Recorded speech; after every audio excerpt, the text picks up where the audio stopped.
할렐루야. 이 시대의 가장 큰 화두는 변화가 아닐까 합니다. 어떻게 변화할 것인가? 심지어 세상 대기업조차 아내 빼곤 다 바꿔라, 이런 구호도 있죠. 이 시대의 교회, 우리 기독교인들의 화두 역시도 저는 변화가 아닐까 생각합니다. 사회가 바뀌고 사람들의 의식도 바뀌고 있는데 교회는 참 잘 안 바뀌더라고요. 물론 교회가 시류를 쫓아가고 세상 유행을 쫓아서는 안 된다고 생각합니다. 하지만 마땅히 있어야 할 변화, 또 선한 영향력, 하나님 말씀이 가진 생명의 변화는 반드시 있어야 합니다. 로마서 12장 2절에 이런 말씀이 있죠. 자막을 보시면 같이 한번 읽어볼까요? 시작. 본받지 말고 오직 마음을 새롭게 함으로 변화를 받아 하나님의 선하시고 기뻐하시고 온전하신 뜻이 무엇인지 분별하도록 하라. 여기서도 뭐라고 그래요? 변화를 받으라고 그러죠. 변화를 받아. 변화를 이야기합니다. 이 변화는 성령의 변화이고 믿는 자들이 마땅히 이뤄내야 할 변화입니다. 이 변화를 가리켜서 이거를 성경적인 용어로 가리키면 이걸 열매 맺는다라고 합니다. 성령의 열매, 구원의 열매, 의의 열매 맺는 것이 성도들에게는 마땅한 변화인 줄로 압니다. 신앙 연륜이 이렇게 우리 교회만 해도 그냥 교회 몇 년 다니셨어요? 이렇게 여쭤보면 한 10년, 20년 가지고는 명함을 못 내미시더라고요. 나 20년 됐어. 그러면 얼마 안 다니셨네요. 이런 이야기를 하셔요. 또 어떤 분들은 나는 태어나서부터 모태신앙으로 교회를 다니는 건 둘째치고 우리 집은 3대, 4대, 5대까지, 요새는 5대까지도 이렇게 이야기를 하시는데 우리 집안 전체가 기독교 집안이야, 기독교 명문 가정이야, 이렇게 자랑하시는 분도 있어요. 또 어떤 분들은 이름만 대면 다 아는 그런 대형교회 나가는 걸 굉장히 큰 자부심으로 여기는 분들도 있더라고요. 그런다고 해서 우리의 삶 속에 열매가 없다면 그 자랑이 무슨 소용이 있겠습니까? 만일 그런 분이 있다면, 그렇다고 한다면 마치 잎만 무성한 무화과 나무 같아서 오히려 예수님한테 꾸지람을 들을 수도 있을 것 같습니다. 저는 모태신앙은 아닌데요, 아주 어린 시절부터 교회를 다녔습니다. 그것도 120년 된 경남 지역에서 제일 오래된 그 주기철 목사님 혹시 아세요? 그 주기철 목사님이 심우하셨던 그 전통과 역사를 자랑하는 그 교회를 다녔어요. 그리고 중고등부 시절에는 그 교회에서 학생회 회장도 했고요. 여름, 겨울 수련회 한 번도 안 빠지고 이렇게 다녔습니다. 심지어 대학교에서는 선교단체에 소속되어서 굉장히 훈련도 많이 받았습니다. 그런 저한테 한 가지 고민이 있었습니다. 그 고민이 뭐냐?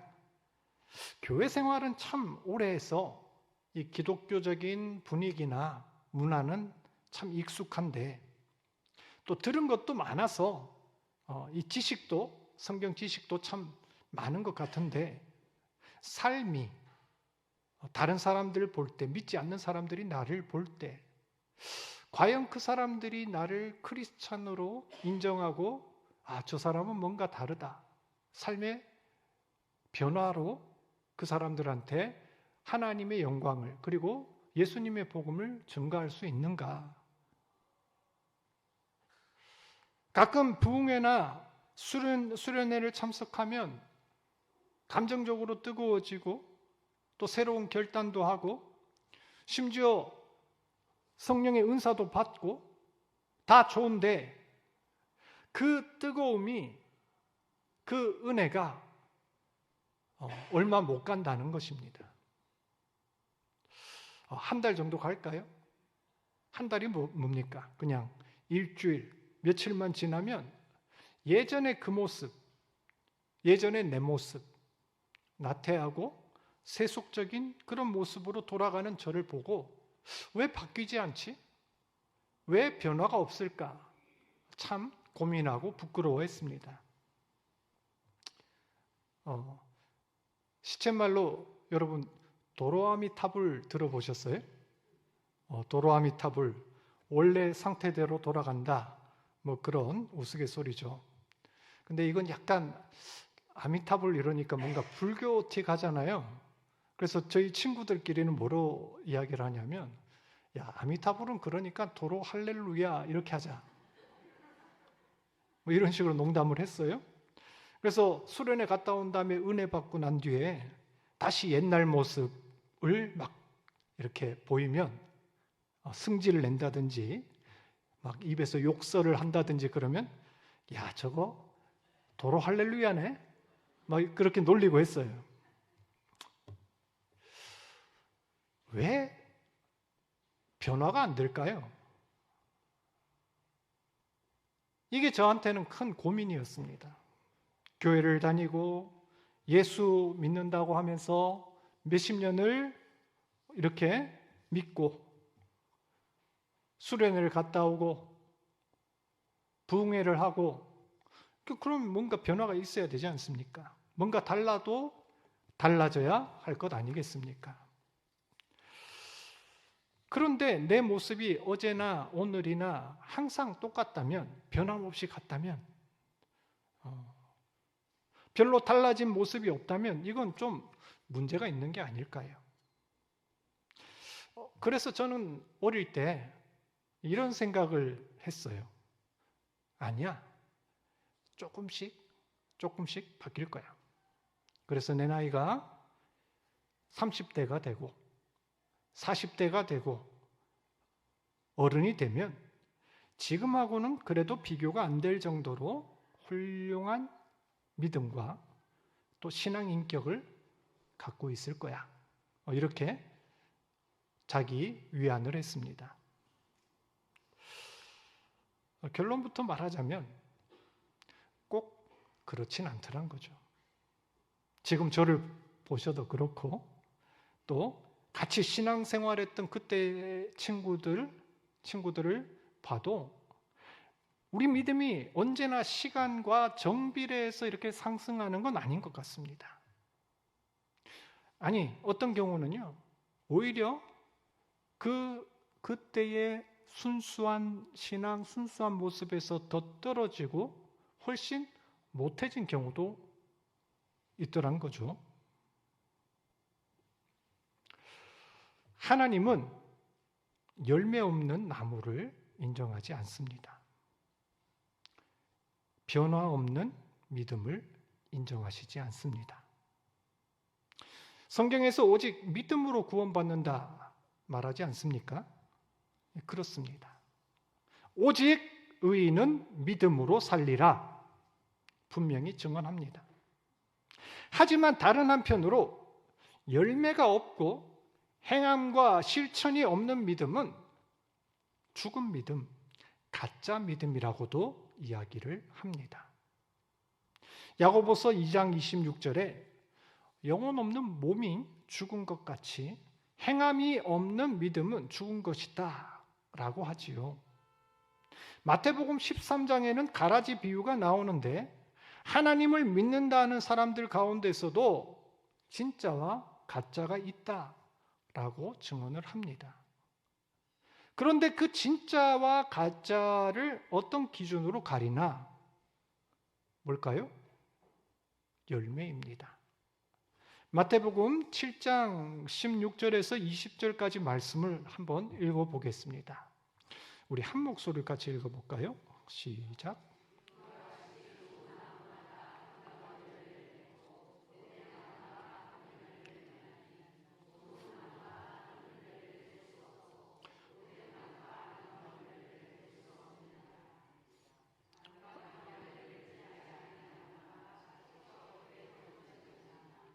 이러므로 그들의 열매로 그들을 알리라. 아멘.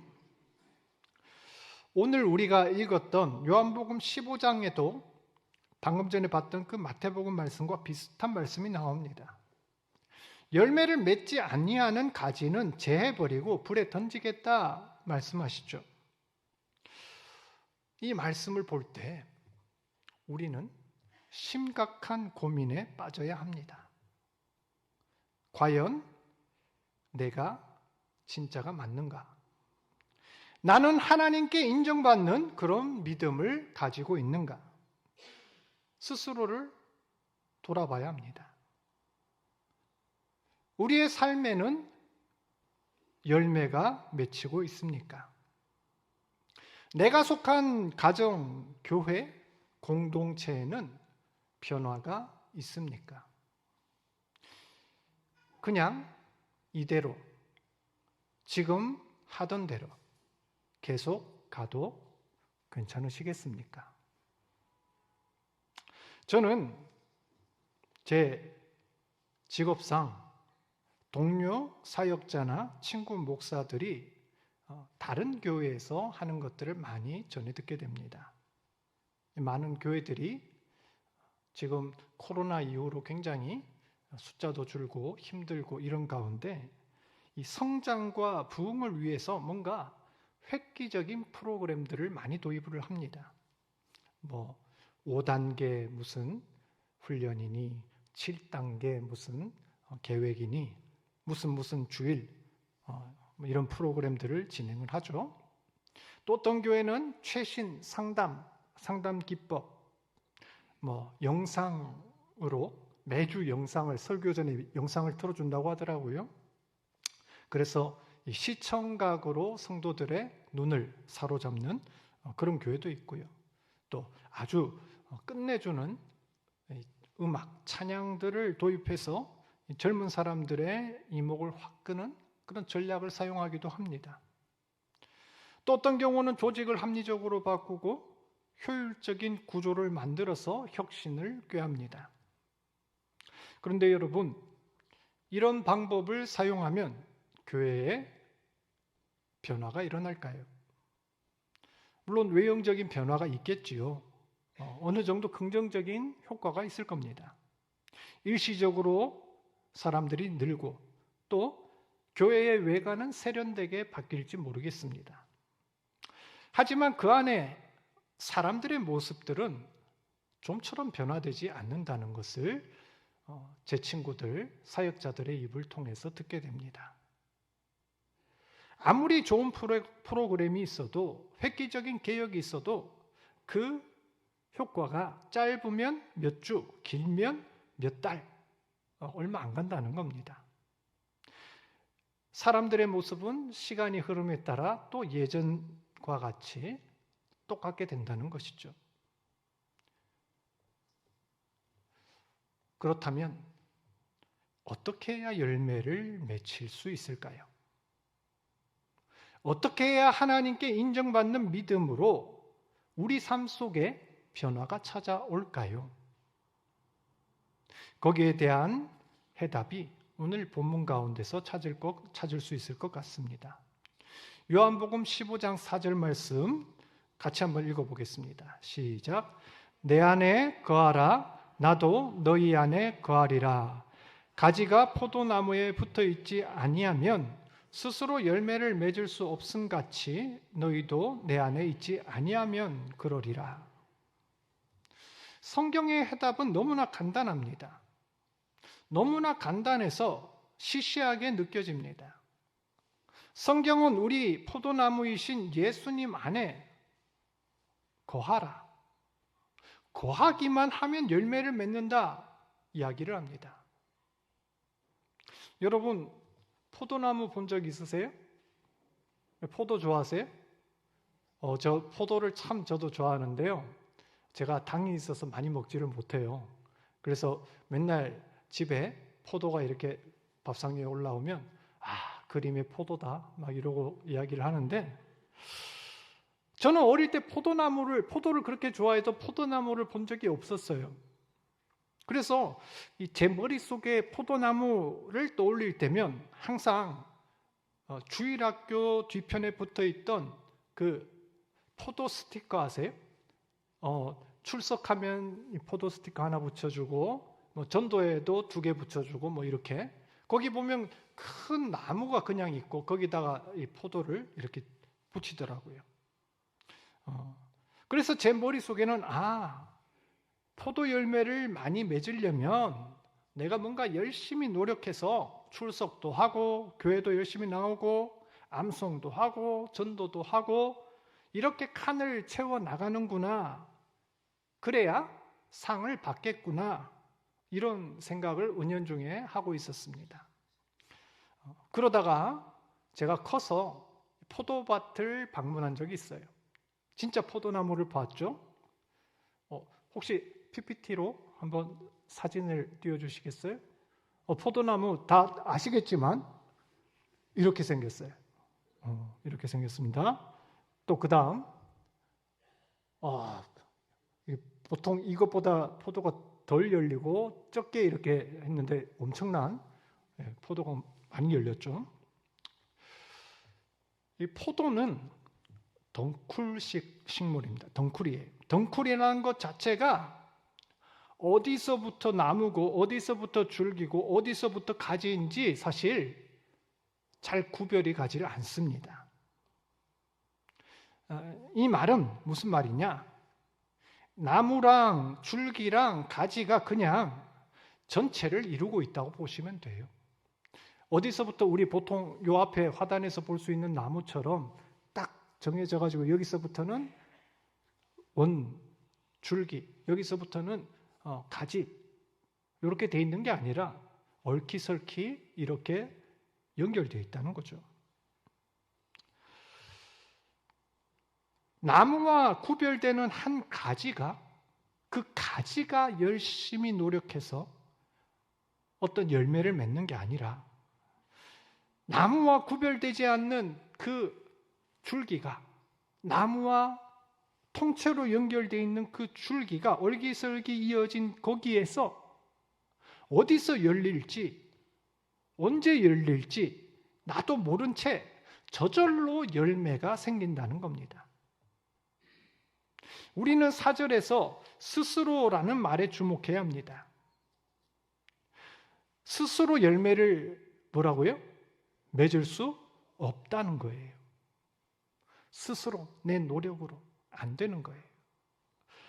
저절로 그냥 맺히는 겁니다. 가지가 할 일은 오직 그 나무 본체와 잘 연결만 되어 있으면 됩니다. 연결만 되어 있으면 수분도 양분도 흘러와서 저절로 열매가 맺히게 되어 있습니다. 그렇다면 우리가 열매 맺기 위해서 해야 될 일은 무엇일까요? 오직 한 가지밖에 없습니다. 우리 주님과 잘 연결되어 있는 것이죠. 주님 안에 거하는 거예요. 얼마나 간단한 방법입니까? 얼마나 편리한 방법입니까? 그러면 여기서 다시 질문을 하게 됩니다. 주님 안에 거하는 것은 무엇입니까? 7절입니다. 7절 같이 한번 읽어볼까요? 너희가 내 안에 거하고 내 말이 너희 안에 거하면 무엇이든지 원하는 대로 구하라. 그리하면 이루리라. 아멘. 이 말씀이 그냥 쭉 한 덩어리로 이렇게 되어 있는 것 같지만 크게 세 부분으로 나누어 볼 수 있을 것 같습니다. 자, 어떻게 나눌 수 있을까요?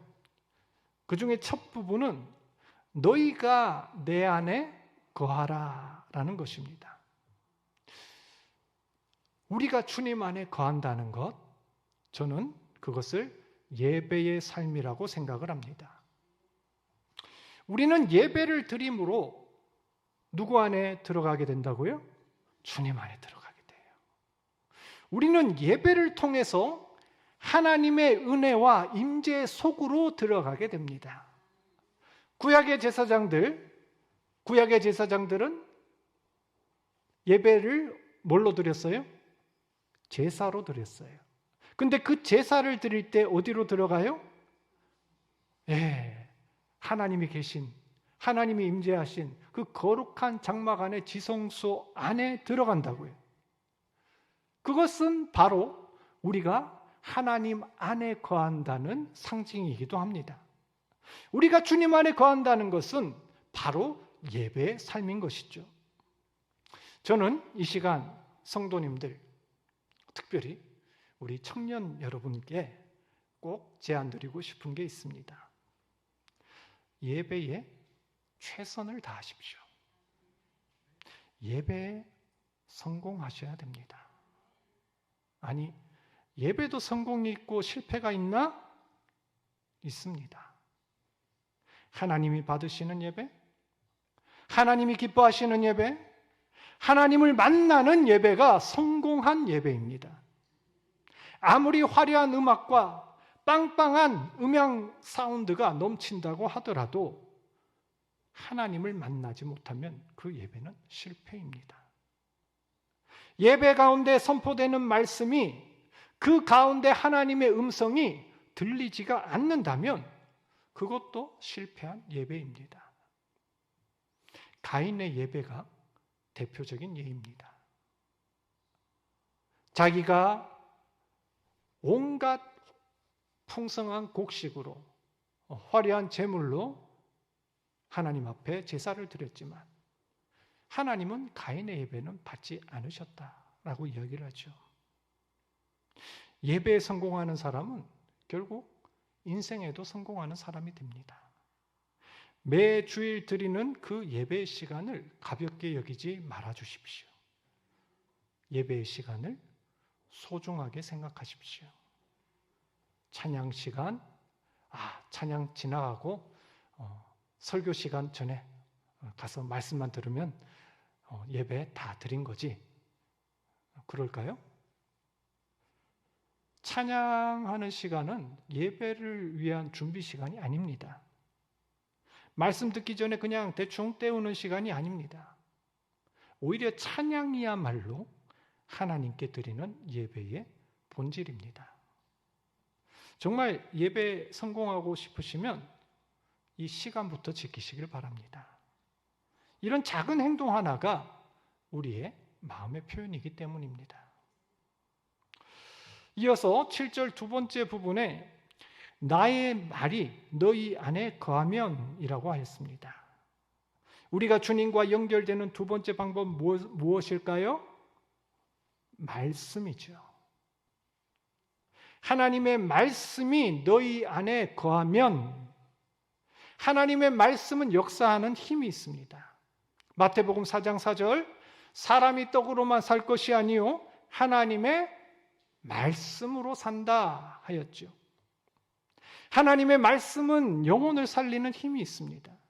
우리 마음과 생각을 지켜줍니다.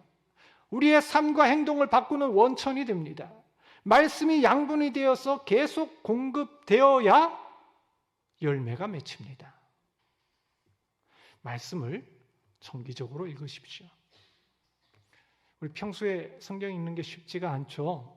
우리 청년들 참 시간이 안 나요. 일상생활과 업무, 그리고 집에 오면 너무 힘들고 자기 바쁘고 참 어려워요. 하지만 말씀은 생명입니다. 설교 시간에 이렇게 들은 말씀, 매일 아침 읽고 묵상한 그 말씀 한 구절이 우리가 세상을 살아갈 때요, 결정적인 순간에 나를 보호한다는 것을 기억하십시오.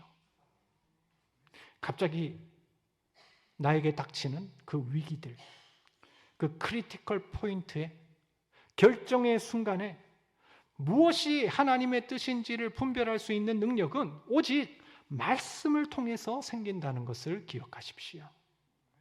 우리 영혼이 말씀을 읽는 중에 살아나고 깨끗해진다는 것을 기억하십시오. 특별히 제가 권해드리고 싶은 것은 성경 통독입니다. 다들 우리 성도님들은 몇 독씩 하셨고 그랬는데 그 중에서 아직 나는 1독 시간이 없어서 아니면 아직은 내가 좀 어려워서 잘 못하신 분들이 있잖아요. 그래도 꼭 한꺼번에 빨리 할 필요 없으니까 천천히라도 한번 도전해 보십시오. 정말 그럴 가치가 있습니다. 성경 통독반에 참여를 하시든지 아니면 우리 휴게실에서 이어지는 그 성경 쓰기를 좀 같이 해보신다든지, 만약에 성경 전체가 힘드시면 신약 성경을 먼저 이렇게 해보셔도 좋아요. 그것도 어렵다. 그러면 단권부터 하셔도 좋습니다. 특별히 이번에 광고 나갔지만 우리 이성재 목사님이 로마서부터 이렇게 한 권씩 한 권씩 지금 읽어 나가는 것을 지금 화요일, 목요일 온라인으로도 하고 또 여기 나와서도 하고 이렇게 지금 인도하고 계시거든요. 그거 참 좋은 것 같아요. 그 온라인으로 하면 그 온라인 그게 녹화한 것이 남아 있으니까 그거 틀어가지고 같이 한번 읽어보셔도 좋고요. 매일 조금씩이라도 이렇게 우리가 말씀을 읽어 나갈 때 영적 성장과 결실에 도움이 될 줄로 압니다. 마지막 7절 마지막 끝부분에 뭐라고 되어 있을까요? 무엇이든지 원하는 대로 구하라 하였습니다.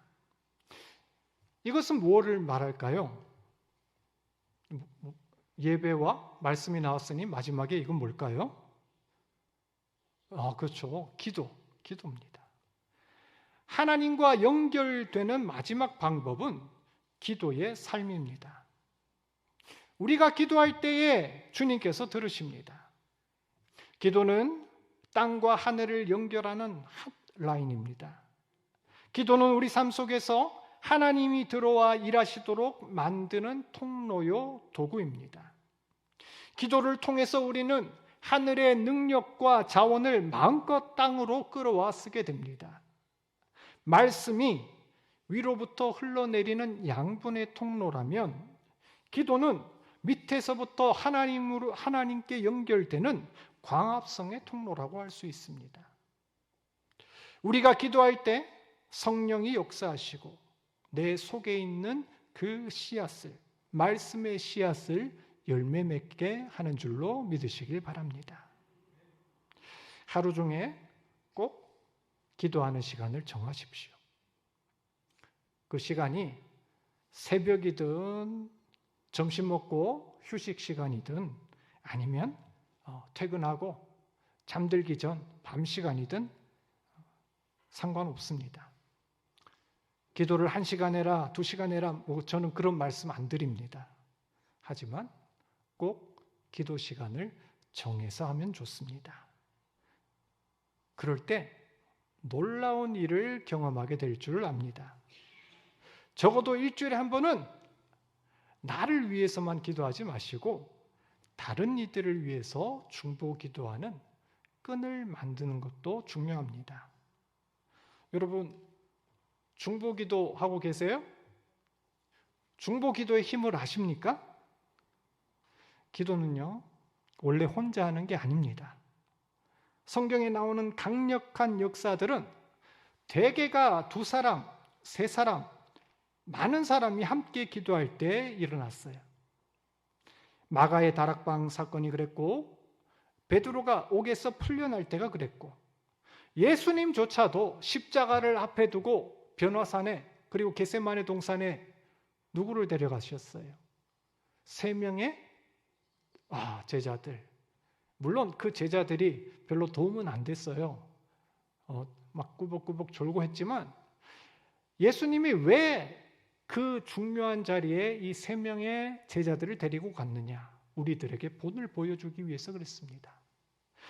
기도의 파트너, 중보의 파트너, 기도의 삼겹줄을 만드시길 바랍니다. 그리할 때 우리 공동체가, 교회 전체가 아까 포도 덩굴 보셨죠? 얼기설기 이렇게 엮이게 되는 거예요. 기도의 끈으로 묶이게 됩니다. 그럴 때 우리 공동체에, 우리 교회에 많은 열매가 맺히는 놀라운 역사가 있을 줄로 믿습니다. 오늘 우리는 우리가 열매 맺으려면 어떻게 해야 될지를 알아봤습니다.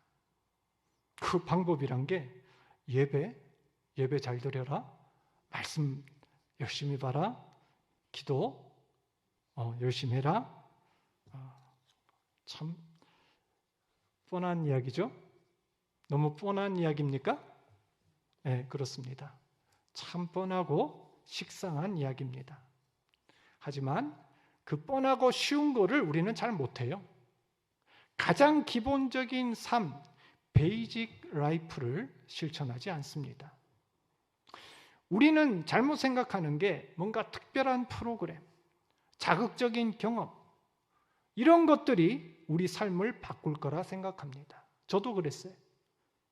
그런데 이런 경험, 체험들이 어떤 계기는 마련해 줄 수 있어도 분명한 건 그것만으로는 우리 삶이 변하지 않는다는 겁니다. 열매가 맺히지 않는다는 겁니다. 오히려 우리가 열매 맺으려면 이것밖에는 없습니다. 주님과 잘 연결되는 삶. 예배와 말씀과 기도가 하루, 이틀, 1년, 2년 계속 쌓임으로 이것을 꾸준하고 묵묵하게 지속하는 것이야말로 그것이 양분의 통로가 되고 광합성의 통로가 되고 매일매일 주님과 이어지게 만들 것입니다. 이러한 삶이 이어지고 계속 드려질 때 우리는 30배, 60배, 100배의 풍성한 열매가 나도 모르는 사이에 저절로 맺혀져 우리의 삶과 인격이 변화될 줄 믿습니다. 기도하겠습니다.